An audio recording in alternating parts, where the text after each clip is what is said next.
नमस्कार, मी वैशाली पाटील। आज तुम्हाला मी प्रत्यक्षात बघितलेली घटना सांगते। संध्याकाळी 7च्या दरम्यान आम्ही समडोळीतून गणपतपेठेतून पटेल चौकाकडे येत होतो आणि तुम्हाला तर माहीतच आहे, सांगलीत कृष्णामाई महोत्सव चालू असल्यामुळे टिळक चौक, कापडपेठ, नंतर गणपती पेठ सगळीकडेच किती लोकांची गर्दी आहे, वाहनांची तितकीच गर्दी आहे। अक्षरशः ह्या गर्दीत माणसाला पायी चालणं सुद्धा एवढं मुश्किल आहे।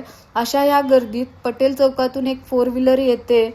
7च्या दरम्यानची घटना आहे आणि ती तुम्हाला माहिती आहे गणपतपेठेत कशी वाहनं पार्किंग केले जातात, मध्ये रस्त्यावर पण 2 व्हीलर पार्क होतात आणि साईडला पण होतात, 4 व्हीलर पण असतात आणि 2 व्हीलर पण असतात। अशा ह्या दोन्हीकडनं खचाखच गाड्या लागल्या त्या आणि अशा ह्या गर्दीत एक 4 व्हीलर पटेल चौकातून येते आणि 1 स्ट्रोक अशी एवढ्या फास्ट स्पीडमध्ये ड्रायव्हिंग एवढं फास्ट होतं की त्यानं काही सुद्धा बघितलं नाही की वाटेत 4 व्हीलर आहेत, 2 व्हीलर आहेत, लोक उभा आहेत, काही सुद्धा बघितलं नाही। सगळ्यांना तो थाड थाड थाड उडवत गेलाय टिळक चौकापर्यंत। अक्षरशः त्यामध्ये 3-4 4 व्हीलर उडवल्या गेल्या आहेत, कितीतरी 2 व्हीलर उडवल्या गेल्या आहेत। लहान मुलीला मी प्रत्यक्षात बघितलं, एका लहान मुलीला लागलं होतं, लहान मुलाला लागलं होतं, एक आजी आजोबा होते, त्यांनाही डोक्याला चांगलाच मार लागला होता। मला माहित नाही आता त्यांना काय किती लागलंय, कसं काय झालंय पुढं, पण अक्षरशः एवढं भयानक चित्र होतं ना, बघितल्यानंतर असे अंगावर शहारे येतील। हे सगळं फक्त आपण पिक्चरमध्ये बघतो, पण आज मी खरोखर प्रत्यक्षात पाहिलं।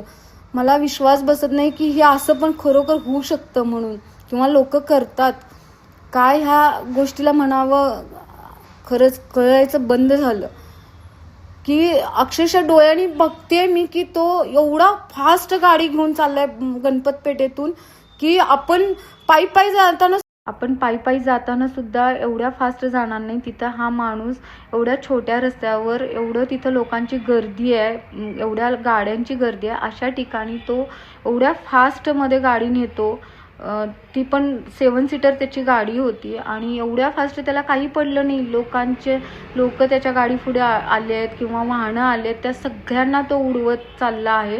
आम्ही हे प्रत्यक्षात पाहिलं आणि तो सरळ टिळक चौकापर्यंत गेलाय अशाच लोकांना उडवत, आणि टिळक चौकात सुद्धा त्याच्या गाडी पुढं कंप्लीट 2 व्हीलर आडवी झाली आहे, त्यावेळी ती गाडी थांबली आहे। म्हणजे एवढं हे भयानक चित्र होतं ना, खरोखर मी कधीही असं भयानक एवढं बघितलं नव्हतं। खूप लोक कशी वागतात ह्याचा विश्वास बसत नाही यार, काय म्हणावं ह्या परिस्थितीला। खूप भयानक होतं, चुकीचं झालं, खूप चुकीचं झालं, खूप लोकांना लागलं गेलं, खूप गाड्यांचं नुकसान झालं, काय बोलायचं। नमस्कार।